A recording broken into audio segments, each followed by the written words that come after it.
Hi, it's Mark from Kings Landing Sport Fishing. Yesterday I put a post on Facebook talking about doing some maintenance to my Shimano Tekota 600 reels, and I got a bunch of questions asking me how to do it and was it hard. So I figured I'd put a quick video together explaining what you need and how you do it, because it's really quite simple. First and foremost, from a tools perspective, the tool that comes with your Shimano 600 is great. If not, you can use a wrench, but this is used to take the nut off on the end. Also need a Phillips screwdriver, small flat screwdriver, possibly an X-Acto knife, just in case you can't get the drags out. I find the point of the X-Acto knife is really helpful. Maybe pliers, not always, depends on the situation. Q-tip and some alcohol to do some cleaning of the grease, and something that every salmon fisherman has in their tackle box, some toothpicks, and I'll show you why the toothpick's important in a second. The other thing you need, very important, you need your drag washers. So in my case, I'm using the DragMasters drag washers. It's a carbon fiber kit. Comes with 4 pieces. 2 like this with a small hole, 1 with a larger hole, and then 1 small drag washer that goes in first once we get into it. So we gotta get the nut off. So there's a keeper here. You gotta undo this Phillips screw on the keeper. This will allow you to actually get to the nut and remove the keeper. Put those there. I like to work on a white board like this just because it's easier for me to see what I'm doing and see my tools. Next, just undo the nut. Place that down. Now the handle will, or should, pop right off. And you'll notice under the handle, there is a little washer. This washer is important, don't lose it. What I like to do is I like to put that underneath the handle on my board. That way I know that it goes under the handle when I put it on. Now, this star needs to come off, but what you'll notice is there's a hole off center. On this side, so the side where the hole is, there's a little spring and a pin, and that gives you the clicker sound. Well, we need to take that off. But unfortunately, what will happen is, if we just start removing this, the clicker will go flying across the room. So that's why you need your toothpick. You take the toothpick, you jam it in on a slight angle, and you'll feel it kind of lock in there. Now, we can actually unscrew the star the whole way. Sorry, this is a bit hard for you guys to see, but unscrew it the whole way. And pull it off. And what's good is our trusty spring has not shot across the room. Still holding the toothpick. Now, and I'll try and show you guys, you'll see there is a spring in there. I can put my finger over that spring, pop out the toothpick, and now the clicker is in my hand, really, really small. Put that on the board, and we've saved the clicker, we haven't lost it. I do recommend, if you're doing this for the first time and you're ordering drags from somewhere, most time, like, if I think about where I got mine from, Tuna Tom's, they sell extra clickers. I always buy a few, keep them on hand. You'll notice there's a bunch of washers on the shaft. I take the washers in the exact order that they go on the reel. I stack them. So there is the group stacked together. It's the brass or copper small washers are first, then it looks like there's a stainless steel one, and then a small, whether it be steel or stainless steel washer, that's how they go in. So now we've got those all off. There is a small, very, very thin, flimsy, I'm not sure I want to call it a washer, but a gasket of some sort. You want to slide that off. Be careful with it. From what I've heard, you cannot replace these. Once they're gone, they're gone. I think it's to try and keep some dust out of the reel is my guess.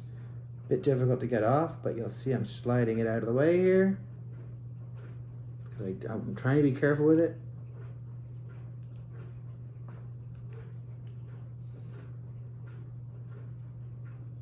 And as you can see, it's being difficult because it's so flimsy, but we have got it off. And like I said, it's a really thin, flimsy washer. Set that down. So now, we're ready to start attacking the screws. I like to work inside out, so I'll take first the 2 inside screws and remove those. These screws have a much larger head on them, but they are much shorter in length than the outside ones. So first I take those out. So there's one.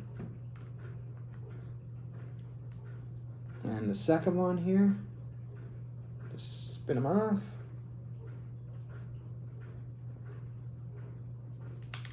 Okay, there's two. Now, this piece right here, in this case it's tight in this reel. You just want to loosen the hair. Doesn't need to be taken off, just loosen the hair.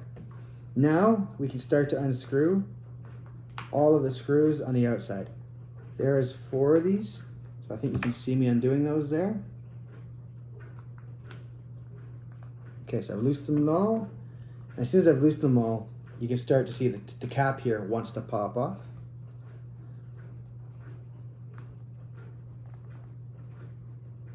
So there's 1.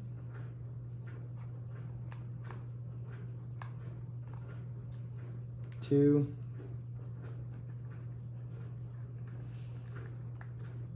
3. And 4. The only thing holding that cap is my fingers now. As soon as I let go, now it slides off. Now, I mentioned you might need pliers. There is a bushing, and in some cases the bushing will just slide off and be sitting on the shaft. Other cases it's not. In this particular case, actually my fingers worked and I was able to slide that bushing out. That's important because you don't want it in the actual cap when you go to assemble it. You want to be able to slide that on, so just set that down here. And now set the cap.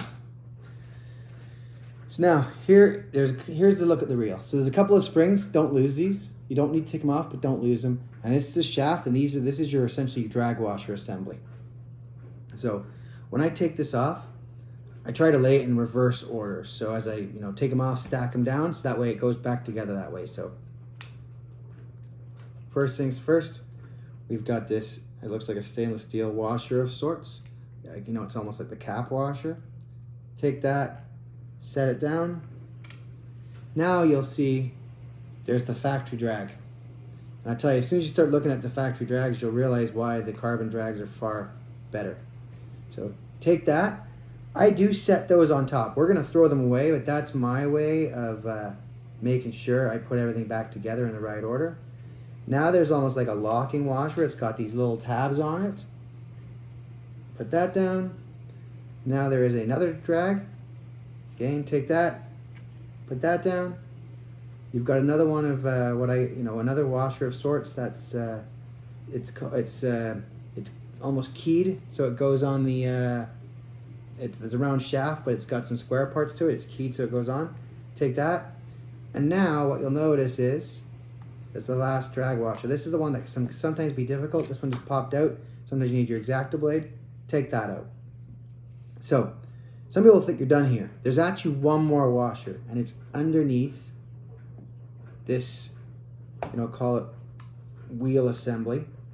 So you got to give it a wiggle. Sometimes it can be difficult, but slide it out. And sometimes the washer will be sitting on the back side. Other times it's like this one, it's sitting on the wheel here. So now you want to take that and you want to pop that washer off as well. And now we've got it. Now, I recommend cleaning it a little bit. I like to take a little bit of, alcohol solution, just from your regular dollar store or Shoppers Drug Mart, somewhere like that, and just give it a wipe. You're wiping off as much of the grease as possible. The tuna tom drags, you can use them with grease or without grease. For fresh water, they say you don't need to worry about grease. For salt water, they say you should have some form of grease. So I'm not super fussed about getting every last drop of grease off, but I do like to make sure it's clean. And you can see lots of dirt on there. That's sometimes where you might use your Q-tip also, just to get some of the final pieces off. Make sure it's nice and clean. Okay, now you take the drag, drop the new drag on the bottom there, slide it all the way down. Make sure it pops on. You'll kind of hear it click. There's the new drag on there. Now I take the brass wheel. Before you forget, because you can do that quite easily, you want to clean the back of it. So similar, take that with your paper towel, that you dipped in some alcohol. Give it a rub, clean it up, clean up the center. See, nice and shiny now and clean. And slide that on. Okay, now you start reassembling. Now, you'll notice the two drags, there's three drags but two different ones. There's one with a small hole, one with a large hole. The factory ones all have large holes. But what you do in this case is the one with the large hole, you put on first. That one goes in the bottom. So now I take that drag, that was on the bottom when I took it apart, put that aside. Now I take that washer that's keyed, and I slide that over.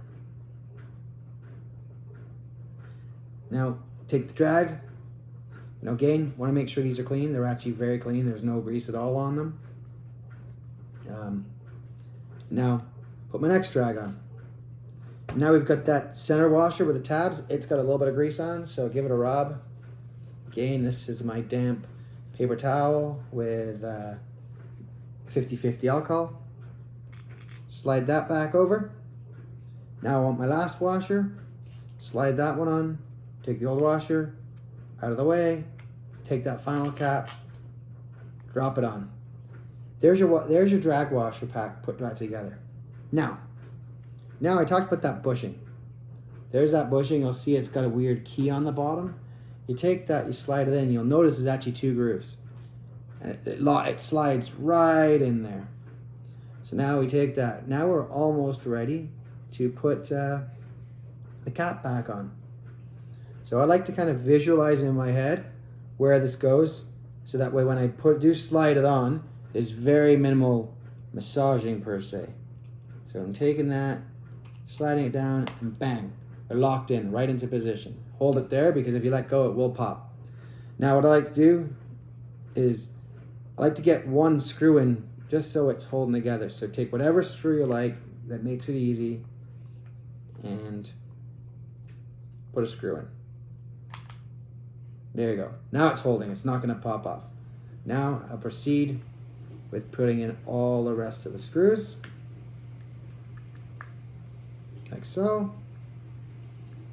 Sorry guys, I know it's a bit of time watching me put these screws in, but no real quick way to do this. I want to show you the whole process end to end. And this is the best way to do that. And it gives you a real sense of how long does it take to actually do this job. So now we're now we've got the four outer ones. On the way I'm putting it back together, I like to work outside in. I find the inside screws a bit more of a challenge just to line up. And it's easier to do when there is no pressure from the springs. Okay. And the last one.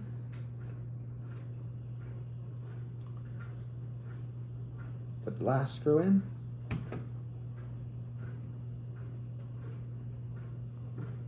Okay, so all your screws are back in. Perfect. So now, there's a series of washers that we took off in that little flimsy gasket. First, we put that little flimsy gasket back on. That was the last thing we took off. Now we've got the washer pack, and you put them on, like I said, the exact same way they came off. It's the copper ones, copper or brass first. Then I think this is two stainless steel. They're not flash, they're almost like spring washers. And then there's I think it's either a brass or a copper top washer. You put those in. Now, we need to put that little clicker pin back in. You can barely see it here, but there's a clicker pin there. We got to put that back in. So this is where we're going to need our toothpick again. I position that clicker pin in the spot where it goes, put it under pressure from my finger, take the toothpick in that same hole and lock it in. And what you'll notice is there's that pin sitting in there, not flying out because the toothpick's acting as a lock. Now I can take the star, slide it over the toothpick very gently, and start to spin it on. Be careful not to cross thread it. I've had that happen a few times. And now we are almost all the way in. You can pull the toothpick out because now it's locked. And now you want to start winding this thing down. And what you'll notice is it should start to click. That tells you the clicker still works. Okay, so we're almost there, home stretch. So take your handle, you pick it up, but you remember the washer underneath. Slide the washer on first. Now put your handle on. Next, take your nut, spin that nut on. Again, be careful not to have that cross thread. I tell you that because I actually bought a reel that the previous owner had cross threaded it. And a few weeks into using the reel, I had a nut that wouldn't stay on, and I ended up having to rebuild the reel and put a new shaft on it. That was not a fun job. While this is not a hard job to change the drags, changing that shaft was a very tedious job and something I probably never want to do again. What you'll notice here is I'm actually adjusting the nut. There is a little hole in the keeper for the nut, and you have to line the hole up. Otherwise, you won't get the screw in. So I think I've lined it up. Drop that screw in there.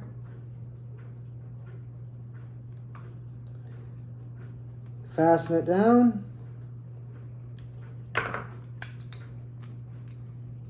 Check your clicker, make sure it snaps back. Sorry, make your bail, make sure the bail snaps back, sorry.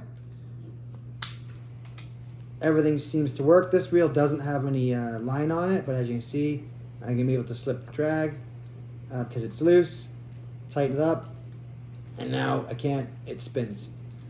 And there you have it. We've done drag setup.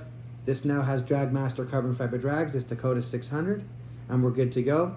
What I like to do afterwards, I like to put a sticker on them or something just so I know this one has the updated drags, because I may still have some reels without as I look to convert. When I'm done right now, I'll have converted all of my reels over to the DragMaster system.